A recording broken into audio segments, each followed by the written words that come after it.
नमस्कार दोस्तों, राजेंद्र सर ने आपके लिए ये वीडियो आसान भाषा में बनाया है। इनके चैनल को सब्सक्राइब एवं लाइक भी करें। आज हम उर्दू शायरी की उस दुनिया में चल रहे हैं जहाँ चांद महबूब के चेहरे का नहीं बल्कि बच्चे के आंगन का खिलौना बनता है, जहाँ शायरी दीवाने खास से निकलकर घर की रसोई और त्योहार की रौनक में बस जाती है। हम बात कर रहे हैं फिराक गोरखपुरी की, जिनका असली नाम था रघुपति सहाय। हमारे पास फिराक के जीवन और उनकी शायरी पर कुछ बहुत दिलचस्प लेख हैं और साथ ही उनकी कुछ खूबसूरत रुबाइयाँ भी हैं। और आज हमारी कोशिश ये समझने की है कि कैसे एक शायर ने उर्दू की मतलब इतनी नफीस ज़बान को लेकर उसे घर की मिट्टी में गूंथ दिया। ये बहुत खूबसूरत तरीका इसे देखने का, क्योंकि उर्दू शायरी का एक बड़ा हिस्सा वो इश्क, फलसफा और हुस्न के इर्द गिर्द ही घूमता रहा है, जो यकीनन बहुत खूबसूरत है, इसमें कोई शक नहीं। बिल्कुल। लेकिन फिराक ने उस दुनिया के दरवाजे आम भारतीय घर के लिए खोल दिए।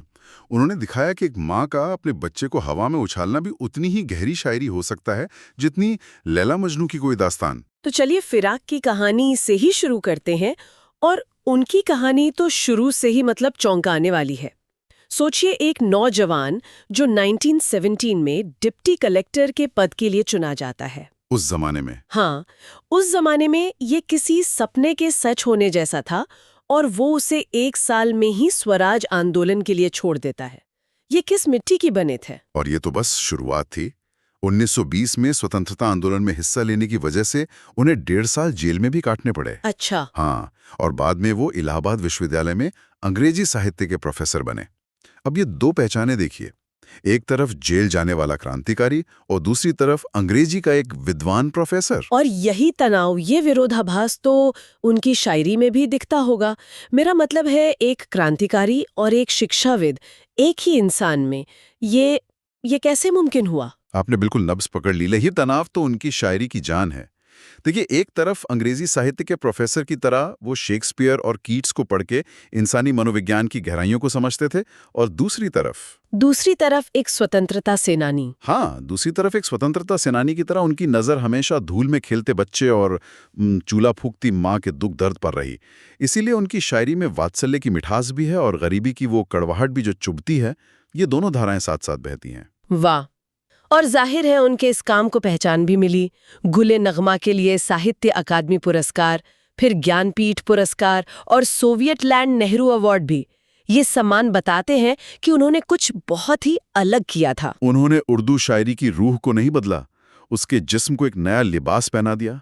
फिराक ने शायरी के पारंपरिक भावबोध और शब्द भंडार का ही इस्तेमाल किया, लेकिन उसे बिल्कुल नए विषयों से जोड़ दिया। 1 मिनट, इसे थोड़ा और खोलते हैं। जब आप कहते हैं पारंपरिक भावबोध और शब्द भंडार, तो इसका मतलब है कि उन्होंने हुस्न, इश्क, रात, चांद जैसे वही पुराने शब्द उठाए? बिल्कुल। उन्होंने नए शब्द नहीं गढ़े, उन्होंने उन्हीं पुराने औजारों से एक बिल्कुल नया घर बना दिया। अच्छा। चांद को माशूका के चेहरे से नहीं बल्कि बच्चे के खिलौने से जोड़ा।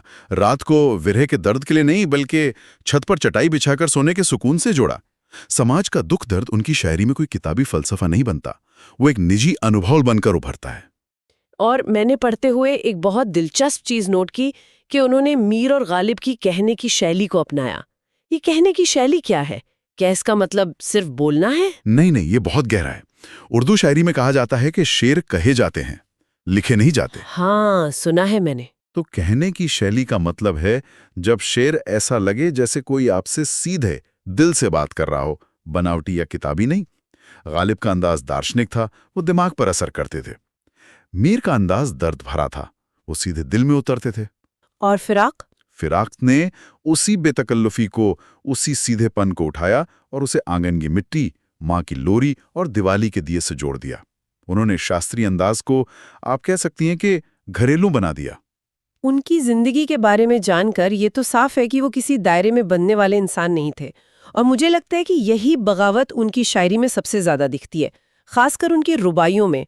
जब मैंने पहली बार पढ़ी तो मैं चौंक गई। कह रहे, ये उर्दू शायरी है, इसमें तो मेरे घर का आंगन दिख रहा है। सही कह रही हैं आप। पहले ये समझ लेते हैं कि रुबाई होती क्या है। ये 4 पंक्तियों का एक छंद है।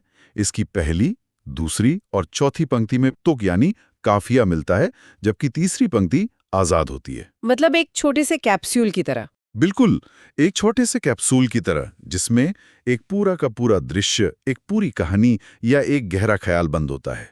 और फिराक के कैप्सूल में तो भारतीय घरों के रोजमर्रा के दृश्य भरे पड़े हैं। एक रुबाई है जहां माँ अपने चांद के टुकड़े को आंगन में लिए खड़ी है और उसे हाथों पे झुला रही है। भाषा इतनी सरल, इतनी मीठी है कि सूरदास का वात्सल्य याद आ जाता है। हाँ, और एक और रुबाई में जो तस्वीर है वो तो कमाल है। माँ बच्चे को हवा में उछालती है और उसके लिए शब्द इस्तेमाल हुआ है लोका देना। लोका देना, ये मैंने पहली बार सुना। हाँ, ये शब्द आपको किसी उर्दू की लुगत या डिक्शनरी में नहीं मिलेगा। ये अवध की लोक भाषा का शब्द है। मैं वही रुबाई देख रही हूँ। आंगन में ठुनक रहा है जिदियाया बालक, माँ गोद में लेके उसे लोका देती है। और आगे की पंक्ति है, गूंज उठती है खिलखिलाते बच्चे की हंसी। ये पढ़ते हुए सिर्फ एक तस्वीर नहीं बनती, आवाज भी सुनाई देती है। बिल्कुल, उस बच्चे की खिलखिलाहट कानों में गूंजने लगती है। और ये उन बच्चों की दुनिया है जो एयर कंडीशन्ड कमरों में टैबलेट पर नहीं खेलते। सही कहा। ये वो बच्चे हैं जो छत पर चटाई बिछाकर सोते हैं और चंदा मामा से बातें करते हैं। फिराक एक जगह लिखते हैं कि बच्चा चांद को देखकर मचल जाता है, ठीक वैसे ही जैसे सूरदास के पद में कृष्ण कहते हैं, मैया मैं तो चंद्र खिलौना ले हों। फिराक ने उस शास्त्रीय भाव को उठाकर हर आम घर तक पहुंचा दिया। लेकिन वो सिर्फ खुशी और वात्सल्य के शायर नहीं थे, है ना? उनकी नज़र समाज की सच्चाइयों पर भी उतनी ही पैनी थी। एक रुबाई है जो दिल पर चोट करती है, गरीबी के बारे में। हाँ, घर लौट बहुत रोए माँ बाप अकेले में, मिट्टी के खिलौने भी सस्ते न थे मेले में। ये पंक्तियां फिराक की शायरी की ताकत दिखाती हैं। वो खूबसूरती का कोई भ्राम नहीं रचते।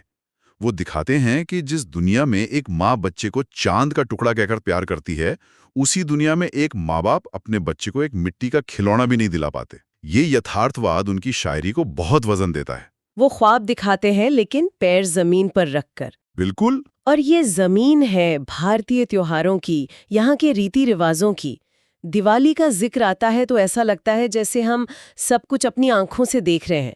घर लिपे पुते हैं, साफ सुथरे हैं, हाँ। चीनी के खिलौने रखे हैं। हाँ, जिन पर रोशनी पड़ रही है। और एक छोटी सी बच्ची है जिसके लिए उन्होंने रूपवती मुखड़े जैसे शब्द का इस्तेमाल किया है। वो अपने छोटे से घरौंदे में दिया जला रही है। ये कितना सच्चा और अपना सा लगने वाला मंजर है। और रक्षाबंधन का दृश्य तो वो भाषा और भाव दोनों का शिखर है। बहन को रस की पुतली कहा गया है, जैसे वो मिठास से ही बनी हो। और माहौल बनाया है, सावन का महीना है, आसमान में हल्की हल्की घटा छाई हुई है। और जो सबसे कमाल की बात है वो राखी के धागों की तुलना है। रुबाई कहती है, बिजली की तरह चमक रहे हैं लच्छे, भाई के हैं बांधती चमकती राखी। ये सिर्फ एक उपमा तो नहीं लगती कि राखी बिजली की तरह चमक रही है, इसमें कुछ और गहरा है। ये सिर्फ उपमा नहीं है, ये एक पूरा, आप कह सकते हैं, पारिस्थितिकी तंत्र है रिश्तों का। अच्छा। हाँ, फिराक एक गहरा संबंध दिखा रहे हैं। सोचिए, सावन का जो संबंध हल्की घटा से है और घटा का जो संबंध बिजली की चमक से है, जो उसे ऊर्जा देती है, जो उसे पूरा करती है, वही संबंध भाई का बहन से है।